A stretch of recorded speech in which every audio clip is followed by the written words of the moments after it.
In this video, I will show you how to deploy WordPress on an Ubuntu server. First, we will install everything manually step by step. Then I will show how to automate the entire process using Ansible so you can deploy WordPress in minutes. This is the same automation approach used in DevOps environments. I have published the complete Ansible automation code on GitHub.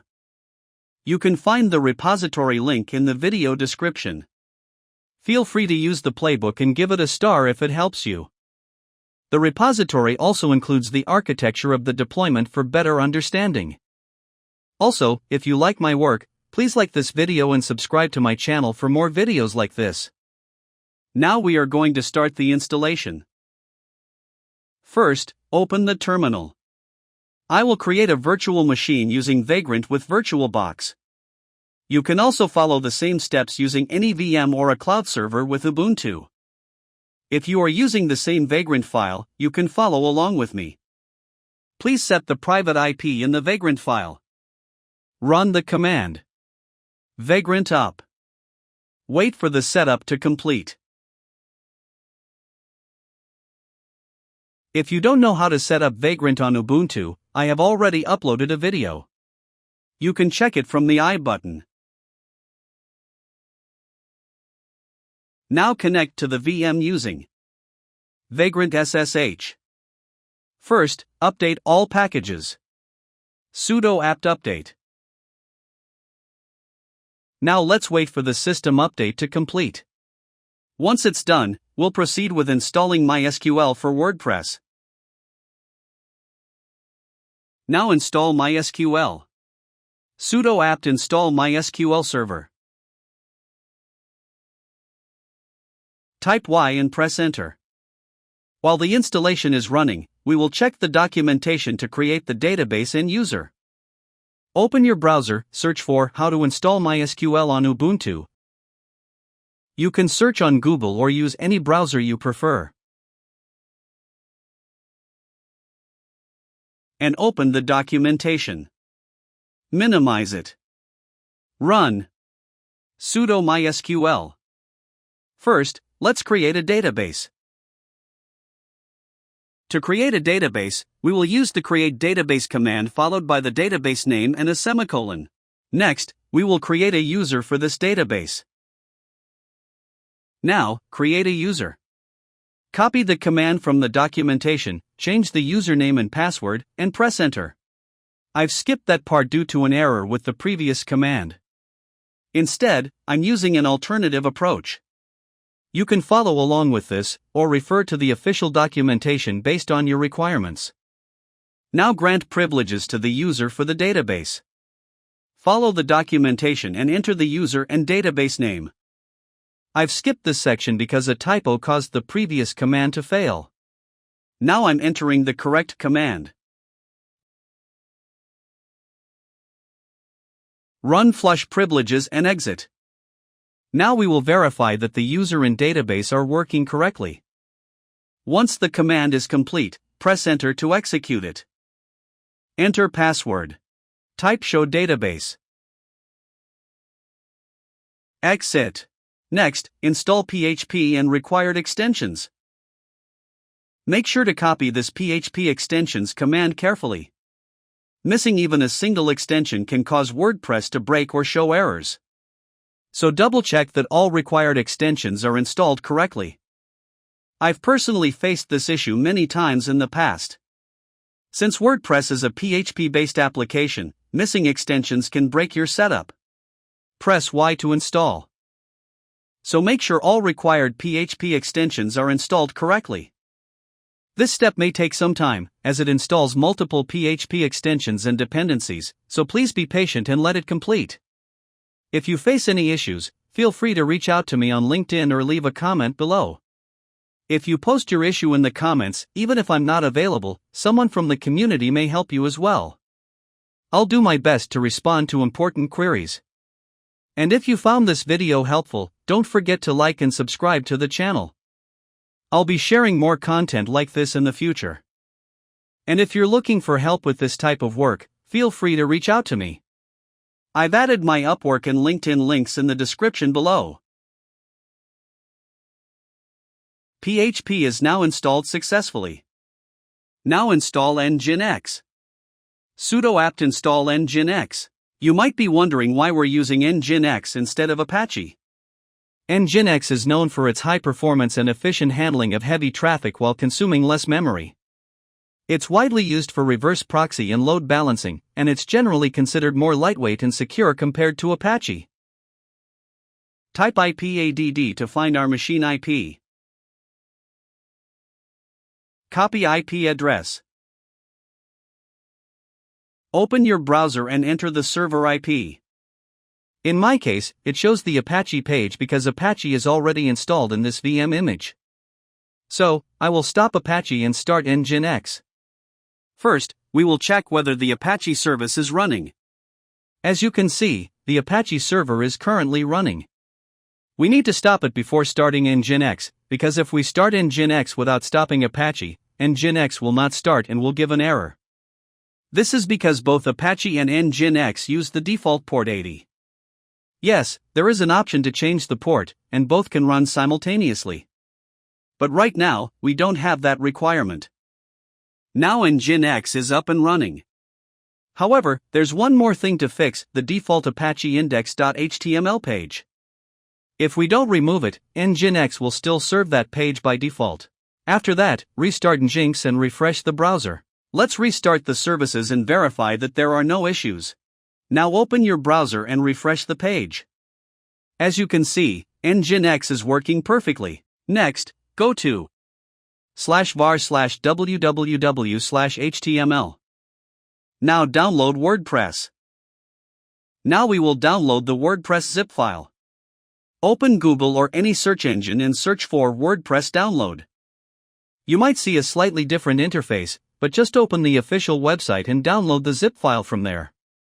I'll copy the download link, because we'll be downloading WordPress directly from the terminal. I'm using sudo here because this directory requires root permissions. Without sudo, the command will fail and return a permission error. The download is complete.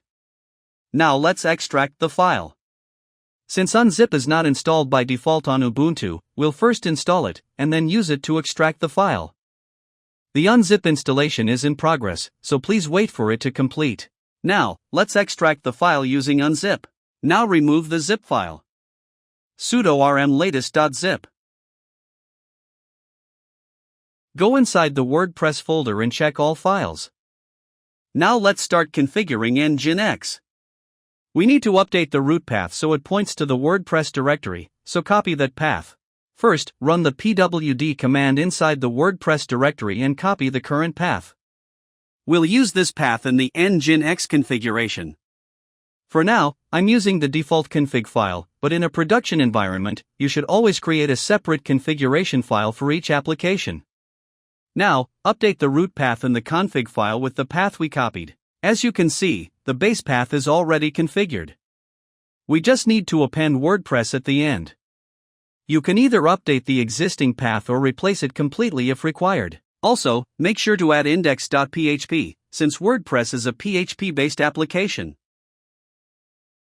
Next, enable PHP FPM and set the correct PHP version. You can do this by uncommenting the required lines and updating the PHP FPM version accordingly. If you're unable to find these lines in your configuration, you can simply copy them from the screen and use them. Just make sure you're using the correct PHP FPM version.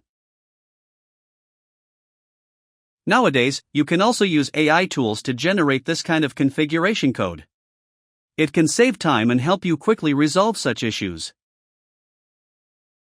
Finally, uncomment the necessary sections required for WordPress, including handling 4.taxes or rewrite rules. Once you've made the changes, save the file using Ctrl+S, then press Ctrl+X to exit. Now reload Nginx to apply the changes using sudo systemcll reload Nginx. Now refresh the browser. WordPress setup page is now visible. Click on Let's Go. You will see a page like this. Make sure to fill in all the details carefully. If any information is incorrect, it may not work properly. Here, you need to enter the database details that we created earlier, including the database name, username, and password. Copy the code. We're doing this step manually because the folder permissions are not set properly. To avoid this issue, you can update the ownership to www data first. Since we are setting this up manually, first rename the wp-config-sample.php file to wp-config.php. Make sure to enter the file name correctly. Even a small mistake or incorrect rename can cause errors, and WordPress may not work properly. Then, open the file, remove the default content, and paste the code we copied earlier. Remove all the default content from the sample configuration file. Then paste the new code carefully and save the file. Now reload the Nginx service. You can also run Nginx-t to test the configuration first. In production, always check before reloading, otherwise it might cause downtime. Enter site title. Admin username. I'm copying the password for now, but you can change it as per your requirements. Enter your email address. This email will help you reset your password later if SMTP is configured. If all details are correct, click on Install WordPress. Now, log in with your credentials. Make sure to store your admin username and password securely. If you forget them or enter them incorrectly, you won't be able to log in to the admin panel. As you can see, the admin dashboard is working. The WordPress admin panel is a critical part of the application. To enhance security, it's a good practice to change the default admin URL. The website is also working. This is the default configuration, but you can customize it according to your requirements. There are many tutorials available for building WordPress websites, you can check them for more advanced setups. Our manual setup is now complete. Now we will automate this entire process using Ansible. First, we will destroy the existing VM and create a fresh environment. Since we are deploying this setup using Ansible provisioning, we don't need the previous WordPress installation. You might be wondering what Ansible is. Think of it as a remote control for your servers. Instead of connecting to each server and running commands manually, you define your tasks once, and Ansible automatically executes them across all your servers. For example, if you want to install Nginx, PHP, and MySQL on multiple servers, you don't need to repeat the same steps again and again. You just write a playbook once, and Ansible handles everything for you. This is called automation, and it saves time, reduces errors, and ensures consistency.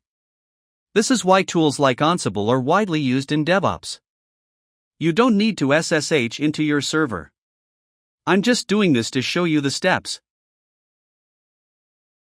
Now open your browser. Open this repo from the description link. Copy HTTPS URL. Clone the repository to your local system. I'm doing this just to show you, since I have already cloned it on my system. Before we continue, make sure Git is installed on your system. If it's not installed, please install it first, otherwise you won't be able to run Git commands. I'm removing this cloned repository because I already have it on my local system.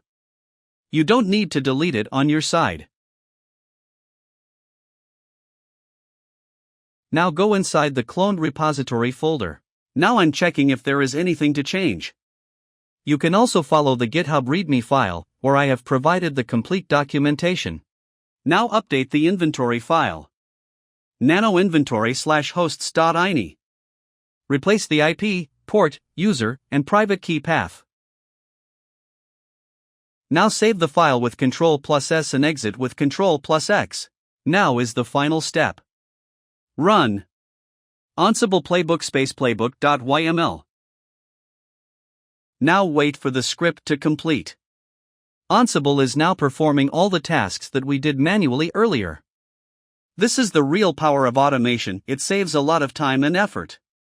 With Ansible, you can install and configure the same setup on multiple servers using a single script, which helps reduce both time and cost.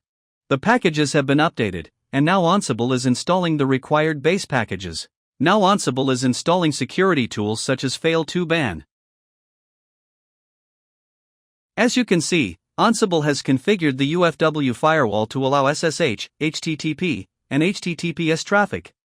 Now it is configuring the MySQL. Now Ansible is installing MySQL using the apt package manager. MySQL installation is now complete. Next, Ansible is installing the MySQL Python package.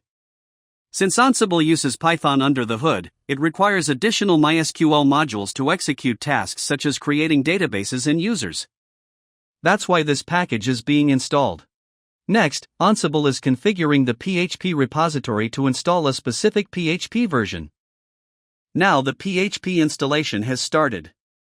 It will first install all the required packages, then enable and start the PHP service. The /var/www directory has been created to host the WordPress files. Now Ansible is downloading the WordPress zip file from the official website. The WordPress files are now being extracted. Meanwhile, Nginx installation is in progress. This process may take a few moments, as Ansible will install the required packages and then automatically enable and start Nginx service. Nginx configuration has been applied and the service has been restarted successfully. Ansible is also installing certbot for SSL setup.